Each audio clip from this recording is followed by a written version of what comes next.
forget those negotiations with China spearheaded by the man who boasted that he was the maestro of the art of the deal. Recently, it's been an all-hands-on-deck assault on that country, from deploying U.S. aircraft carriers in the South China Sea to the sudden and arbitrary closing of the Chinese consulate in Houston.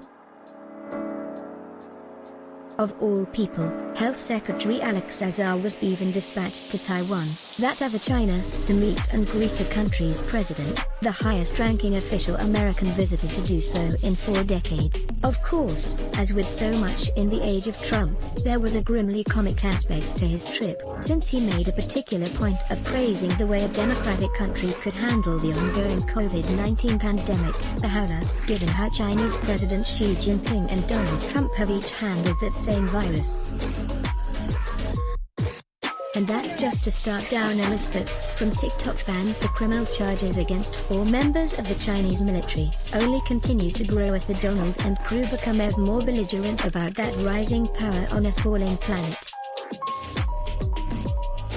As Tom Dispatch regular Dilip Hiro, author of After Empire, The Birth of a Multipolar World, suggests today, behind the growing belligerence of the Trump administration, which should be considered dangerous indeed at this moment, think new Cold War, lies the anger of a president whose world seems to be slipping out of control. Back in 2016, I suggested that Donald Trump was running as this country's first declinist presidential candidate. The clue lay in that hardly noticed again at the end of his election slogan, "Make America Great Again," or MAGA. And, as Hiro suggests today, looking at the high-tech business world, he's delivered big time. Advertisement: whether negotiating with China, North Korea, or any other country, the art of the dealer-in-chief has proven to be either a stealer-in-chief or an unrealer-in-chief. So say goodbye to the American century, but, given the state of this planet, don't count on a Chinese century either. Tom, whose century is it? Don't Ask Donald Trump by Dilip Hiro. For the Trump administration's senior officials, it's been open season on bashing China. If you need an example, think of the president's blame game about the invisible Chinese virus as it spreads wildly across the US advertisement when it comes to China. In fact, the ever more virulent criticism never seems to stop. But in the end of June and the end of July, all members of his cabinet vied with each other in spewing anti-Chinese rhetoric. That particular spate of China bashing started when FBI Director Christopher Wray described Chinese President Xi Jinping as the successor to Soviet dictator Joseph Stalin. It was capped by Secretary of State Mike Pompeo's clarion call to U.S. allies to note the bankrupt Marxist-Leninist ideology of China's leader and the urge to global hegemony that goes with it, insisting that they would have to choose between freedom and tyranny. Forget which country on this planet actually claims global hegemony as its right. At the same time, the Pentagon deployed its aircraft carriers and other weaponry ever more threateningly in the South China Sea and elsewhere in the Pacific. The question is, what lies behind this upsurge in Trump administration China baiting? A likely answer can be found in the president's blunt statement in a July interview with Chris Wallace of Fox News that "I'm not a good loser. I don't like to lose." Advertisement: the reality is that, under Donald Trump, the United States is indeed losing to China in 2 important spheres. As the FBI's Wray put it, in economic and technical terms, China is already a peer competitor of the United States. In a very different kind of globalized world. In other words, China is rising and the US is falling. Don't just blame Trump and his cronies for that, however, as this moment has been a long time coming. Facts speak for themselves. Nearly unscathed by the 2008 to 2009 global recession, China displaced Japan as the world's second-largest economy in August 2010. In 2012, With $3.87 trillion worth of imports and exports, it overtook the U.S. total of $3.82 trillion, elbowing it out of a position it had held for 60 years as the #1 cross-border trading nation worldwide. By the end of 2014, China's gross domestic product, as measured by purchasing power parity, was $17.6 trillion, slightly exceeding the $17.4 trillion of the United States, which had been the globe's largest economy since 1872. Advertisement. In May 2015, the Chinese government released a Made in China 2025 plan aimed at rapidly developing 10 high-tech industries, including electric cars, next-generation information technology, telecommunications, advanced robotics, and artificial intelligence. Other major sectors covered in the plan included agricultural technology, aerospace engineering, the development of new synthetic materials, the emerging field of biomedicine, and high-speed rail infrastructure.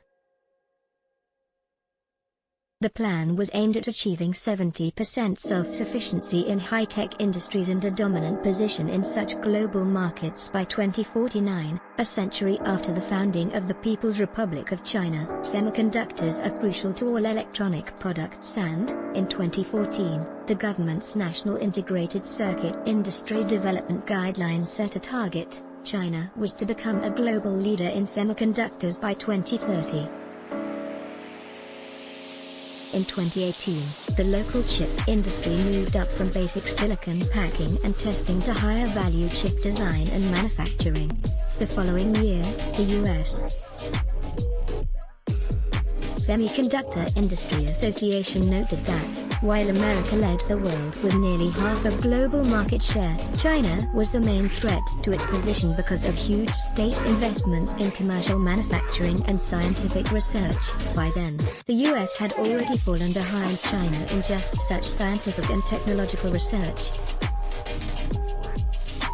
A study by Nanjing University's Chenan Shi and Harvard University's Richard Freeman noted that between 2000 and 2016, China's share of global publications in the physical sciences, engineering, and math quadrupled, exceeding that of the U.S. Advertisement. In 2019, for the first time since figures for patents were compiled in 1978, the U.S. failed to file for the largest number of them.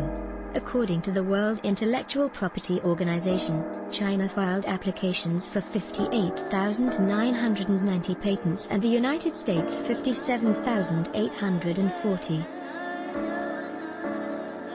In addition, for the third year in a row, the Chinese high-tech corporation Huawei Technologies Company, with 4,144 patents, was well ahead of US-based Qualcomm, 2,127. Among educational institutions, the University of California maintained its top rank with 470 published applications, but Tsinghua University ranked second with 265.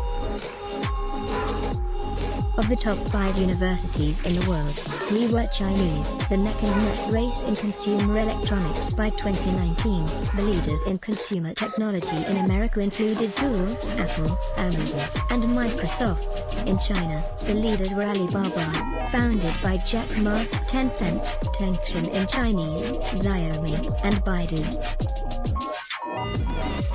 All had been launched by private citizens. Among the U.S. companies, Microsoft was established in 1975, Apple in 1976, Amazon in 1994, and Google in September 1998. The earliest Chinese tech giant, Tencent, was established 2 months after Google, followed by Alibaba in 1999, Baidu in 2000, and Xiaomi, a hardware producer, in 2010. When China first entered cyberspace in 1994, its government left intact its policy of controlling information through censorship by the Ministry of Public Security. Advertisement. In 1996, the country established a high-tech industrial development zone in Shenzhen, just across the Pearl River from Hong Kong, the first of what will be a number of special economic zones. From 2002 on, they would begin attracting Western multinational corporations keen to take advantage of their tax-free provisions and low-wage skilled workers. By 2008, such foreign companies accounted for 85% of China's high-tech exports. Shaken by an official 2005 report that found serious flaws in the country's innovation system, the government issued a policy paper the following year listing 20 mega-projects in nanotechnology, high-end generic microchips, aircraft, biotechnology, and new drugs. It then focused on a bottom-up approach to innovation, involving small startups, venture capital, and cooperation between industry and universities, a strategy that would take a few years to yield positive results. In January 2000, less than 2% of Chinese used the internet. To cater to that market, Robin Li and Derek Xu set up Baidu in Beijing as a Chinese search engine. By 2009, in its competition with Google China, a subsidiary of Google operating under government censorship, Baidu garnered twice the market share of its American rival as internet penetration leapt to 29%. In the aftermath of the 2008 to 2009 global financial meltdown, significant numbers of Chinese engineers and entrepreneurs returned from Silicon Valley to play an important role in the mushrooming of high-tech firms in a vast Chinese market increasingly walled off from US and other Western corporations because of their unwillingness to operate under government censorship. Advertisement. Soon after Xi Jinping became president in March 2013, his government launched a campaign to promote mass entrepreneurship and mass innovation using state-backed venture capital. That was when Tencent came up with its super app WeChat, a multi-purpose platform for socializing, playing games, paying bills, booking train tickets, and so on. Jack Ma's e-commerce behemoth Alibaba went public on the New York Stock Exchange in September 2014, raising a record $25 billion with its initial public offering. By the end of the decade, Baidu had diversified into the field of artificial intelligence, while expanding its multiple internet-related services and products. As the search engine of choice for 90% of Chinese internet users, more than 700 million people, the company became the fifth most visited website in cyberspace, its mobile users exceeding 1.1 billion. Xiaomi Corporation would release its first smartphone in August 2011. By 2014, it had forged ahead of its Chinese rivals in the domestic market and developed its own mobile phone chip capabilities. In 2019, it sold 125 million mobile phones, ranking fourth globally. By the middle of 2019, China had 206 privately held startups valued at more than $1 billion, besting the US. With 203 among the country's many successful entrepreneurs, the one who particularly stood out was Jack Ma, born Ma Yan in 1964. Though he failed to get a job at a newly opened Kentucky Fried Chicken outlet in his home city of Hangzhou, he did finally gain entry to a local college after his third attempt, buying his first computer at the age of 31. In 1999, he founded Alibaba with a group of friends. It would become one of the most valuable tech companies in the world. On his 55th birthday, he was the second richest man in China with a net worth of $42.1 billion. Advertisement. Born in the same year as Ma, his American counterpart, Jeff Bezos, gained a degree in electrical engineering and computer science from Princeton University. He would found Amazon.com in 1994 to sell books online, before entering e-commerce and other fields. Amazon Web Services, a cloud computing company, would become the globe's largest. In 2007, Amazon released a handheld reading device called the Kindle.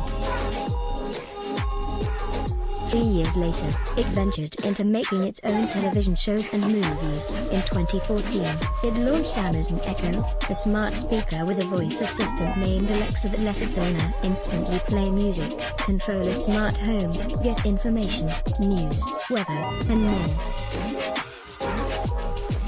With a net worth of $145.4 billion in 2019, Bezos became the richest person on the planet.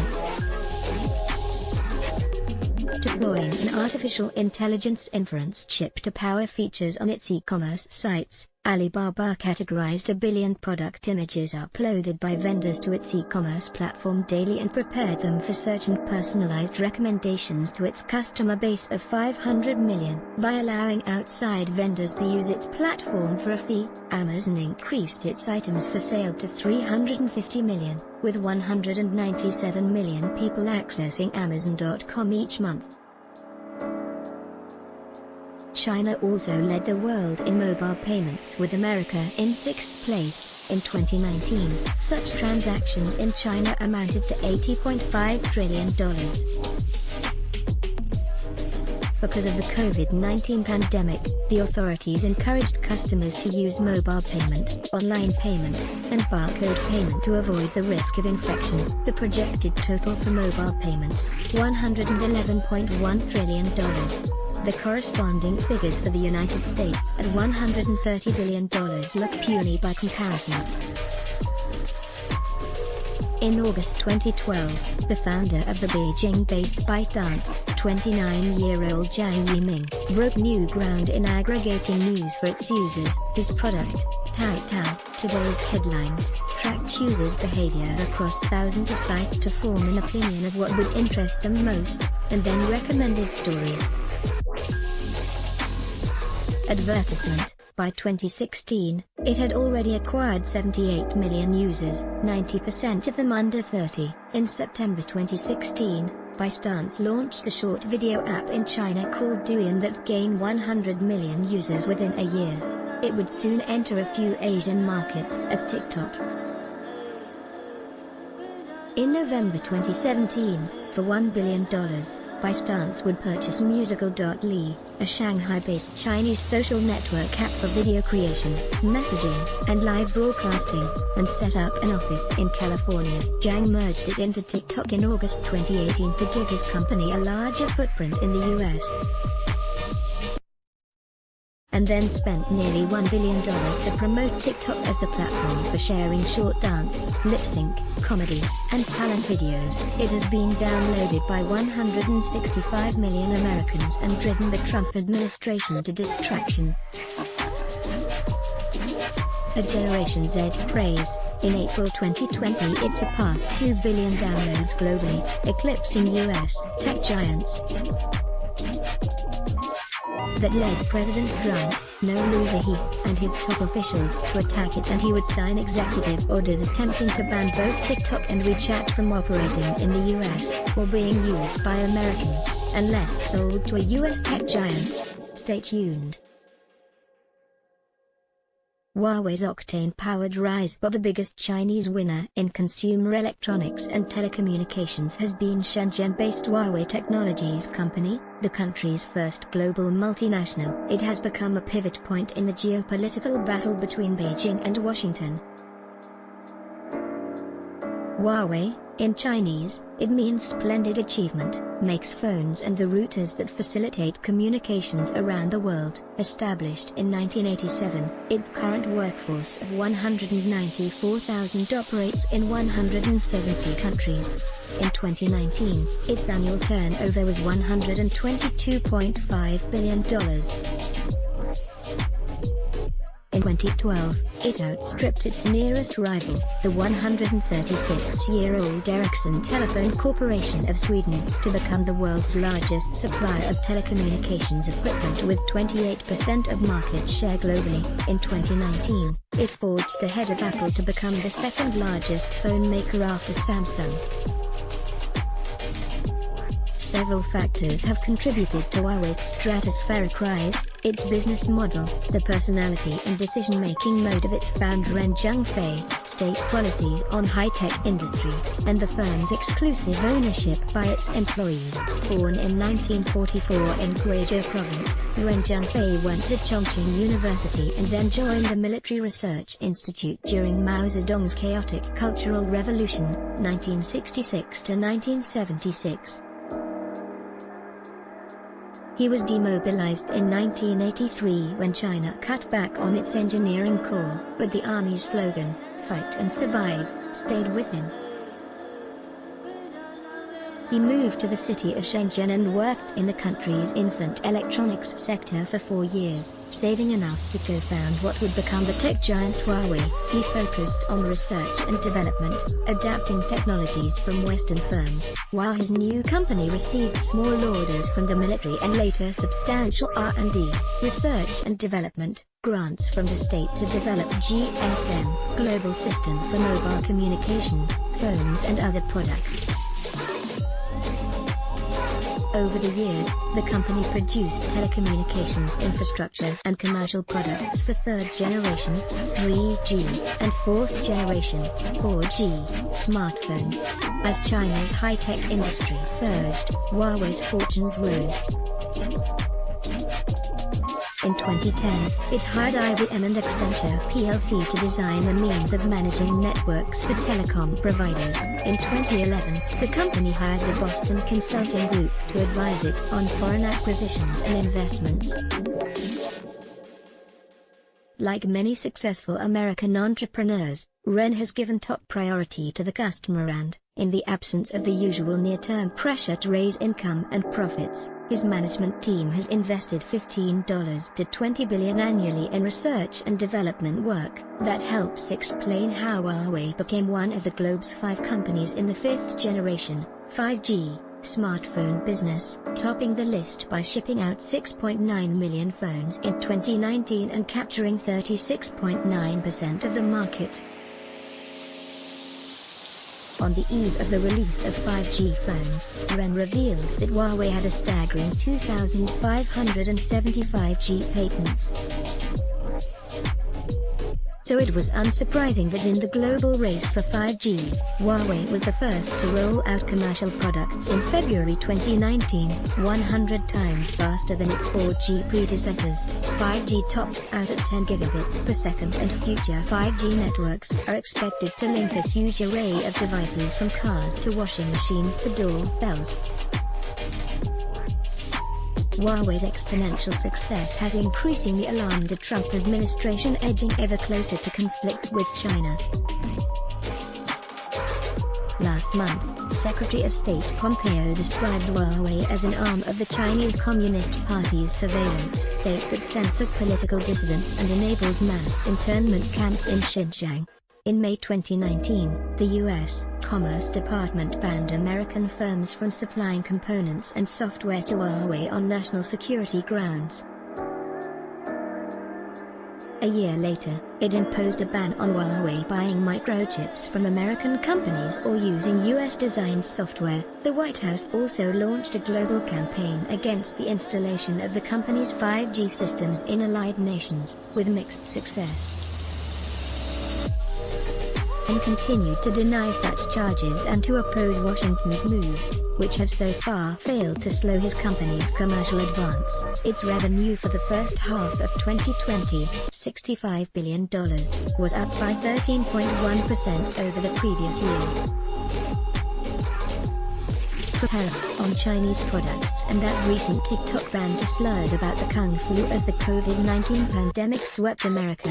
President Trump and his team have been expressing their mounting frustration over China and ramping up attacks on an inexorably rising power on the global stage. Whether they know it or not, the American century is over, which doesn't mean that nothing can be done to improve the U.S. position in the years to come. Setting aside Washington's belief in the inherent superiority of America, a future administration could stop hurling insults or trying to ban enviably successful Chinese tech firms and instead emulate the Chinese example by formulating and implementing a well-planned, long-term high-tech strategy. But as the COVID-19 pandemic has made abundantly clear, the very idea of planning is not a concept available to the very stable genius presently in the White House.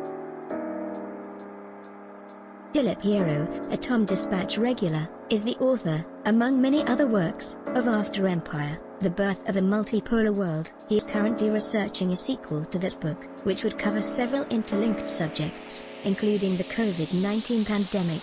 Follow Tom Dispatch on Twitter and join us on Facebook. Check out the newest Dispatch books, John Pfeffer's new dystopian novel, the second in the Splinterlands series, Frostlands, Beverly Goligorsky's novel Everybody Has a Story, and Tom Englehart's A Nation Unmade by War, as well as Alfred McCoy's In the Shadows of the American Century, The Rise and Decline of U.S. Global Power, and John Dower's The Violent American Century, War and Terror Since World War II. Let's block ads. Why? Show your love for him. Click the link in description. Thanks for watching.